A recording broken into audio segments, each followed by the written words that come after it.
Harry's Wife, part 97.18. The Grip of Doom. Video analysis. Hello, I'm H.G. Tudor. As you know, Harry's wife, as a narcissist, needs to assert control over everybody that comes up on her radar. And the person who has to be controlled the most, of course, is the Prince of Pink Pancakes, Prince Harry. He holds the status of intimate partner primary source, which means that he is the individual that caters to the prime aims better than anybody else in terms of fuel, character traits, residual benefits, and therefore control must be asserted over him. And whenever he's on the radar, he must be controlled in some shape or form, sometimes benignly, sometimes malignly, dependent on where he is in the dynamic with the narcissist. We have seen in parts past him that one way that Harry's wife asserts control over her husband is physically, with a hand on the back, guiding him here, reaching for his hand, pulling at his sleeve, and, of course, not to be forgotten, the grip of doom.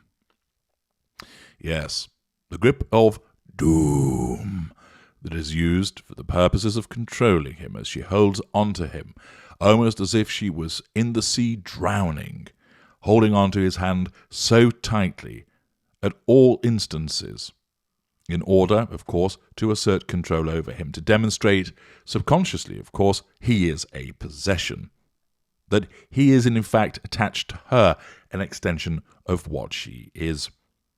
We saw this repeatedly during the engagement interview, see parts past him, where it was a surprise that Harry had any feeling in his fingers left afterwards, and indeed it's also a surprise that his fingers didn't turn gangrenous as a consequence of the blood supply being cut off.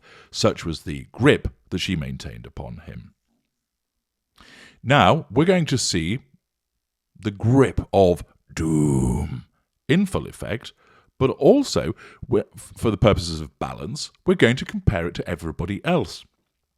The reason for doing so is to compare and contrast the way that she conducts herself with Prince Harry compared to other people. And, of course, when it was mentioned in relation to parts past him about the way that she was holding on to him, some epsilon semi-moron commented, well, that's because she's trying to navigate some steps wearing heels.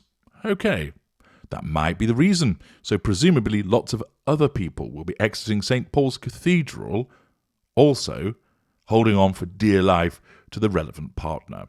So what we're going to do is we're going to observe the footage that came from this with your glorious narrator providing observations as everybody exits. So when you're ready, we will commence with the footage. And here's the footage, and you can see that a camera has been positioned across the steps exiting St. Paul's Cathedral. Two gentlemen waiting there, don't know who they are. Who's first to emerge? It's the King of England. No, it's not actually. It's a guy who's wearing his ermine, and he's accompanying Prince Charles and the Duchess of Cornwall. There's no hand-holding going on here. Camilla lightly touching the handrail as she makes her way down. She's not having to hold on to Charles. She's making her way down there. No problems whatsoever. Easy peasy lemon squeezy for Camilla. No problems. Who's up next? Guy with sword. I think that's the Lord Mayor. But here they come now. It's Prince William and the Duchess of Cambridge. Is she holding on to Prince William? No, she is not. She's easily able to navigate her way down those steps, looking resplendent and beautiful as ever, now waiting in what probably is the world's poshest taxi queue. If this was a Friday night on the big market in Newcastle, there'd be kebabs whizzing through the air, bottles of Brune Lake being thrown around, and a few scuffles. You taking my place in the queue, you pushed in, and a bit of biffa bacon scrapping going on. But not here. No, it's all standard British courtesy and politeness, as the man with the pearl sword stands there thinking, I have a giant burnt marshmallow on my head, but it's okay. It's okay. I'm quite happy. And here they come. Any hand-holding going on? No. Prince William and the Duchess of Cambridge making light work of those stairs there as they come down to get into their posh taxi. Well, who's up next? Well, we've got a little grouping here. It's Prince Edward, it's Princess Anne, it's Vice Admiral Sir Tom Lawrence, the Countess of Wessex and Lady Louise Windsor. How are they going to get on? A couple of people of advanced age there. Probably a bit of hand-holding we needed here, surely. What utter nonsense. It's Princess Anne. She doesn't take any shit. Here she comes, leading the way, going down there as if she was marching into battle. Need to hold on to my nephew's hand? Fuck that shit sky high. What about the other ladies? No. Pacing down there in their heels, no problem whatsoever. James Viscount Severn as well, bringing up the rear. Everybody negotiated their way down those stairs, past marshmallow hat wearing man. No issues whatsoever. Straight down to the posh taxi. A little bit of chat there going on between Sophie and Princess Anne. See you later. Yeah, bonkers night spot around midnight. Fantastic. I'll smuggle in some Smirnoff in the bottom of my shoe. How does that feel for you? Not sure who this lady and gentleman are. Advanced age, and he's, being the gent that he is, offering his arm to her as they come down. But it's a light grip that you can see on the crook of his elbow as they make their way down the steps. Man in wig nods to them. Aha! Next grouping, we have some of the youngsters here. Princess Beatrice with Edoardo Mapelli Mozzi, and Princess Eugenie with Jack Brooksbank. Surely there'll be some hand-holding going on here. Surely they'll be gripping... No, they're all wandering down those steps without any complications whatsoever. Little bit of royal waving going on also. Hi there, past the man with the pearl sword, pausing, waiting for the taxi to turn up for them. The people carrier. Bit more hand-holding required? No. Everybody's got their order of service there, looking around. Is this us? Yes, I think so. It's the one with the Bollinger in the back, isn't it? Absolutely. Let's get in there and get stuck in. No hand-holding at all. Okay, who've we got here then? Well, it looks like it's Peter Phillips, Zara Tyndall, Mike Tyndall, and Viscount Lindley. Mike Tyndall thinks there's some trouble ahead. He looks a bit pensive. And yes, here they come. Here they come, the gruesome twosome. Zara, yeah, you go down there. We'll just wait here if you don't mind.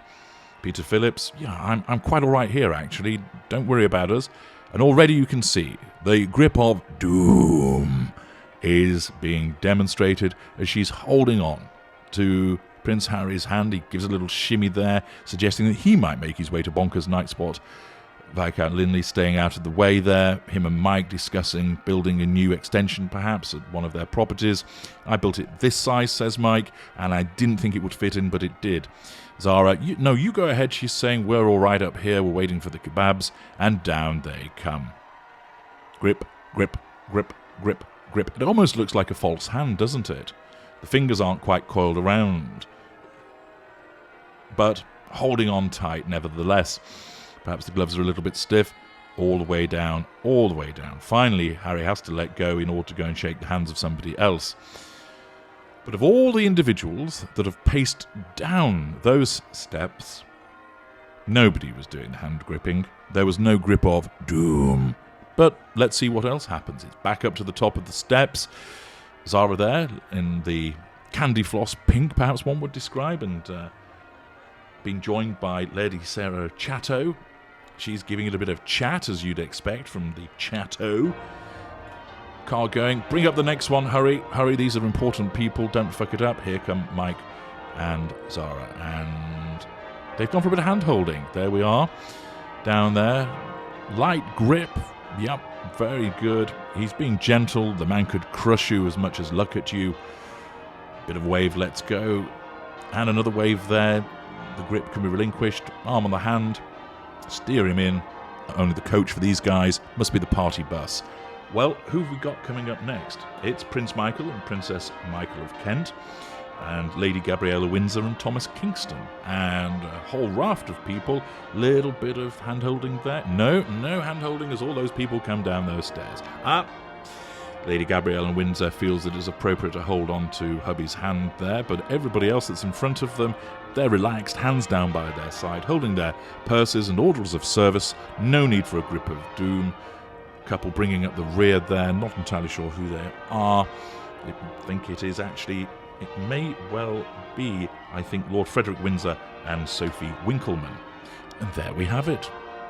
So all of those royals came walking down the steps, and shot of St. Paul's there. You can enjoy that. We'll just let that play.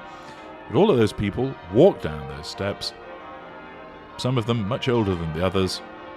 Bit of light handrail holding from Camilla. For everybody else, bar the Tyndalls, it was simply a case of, I'll get down there under iron steam. I've got heels on, but I don't need to hold on to anybody.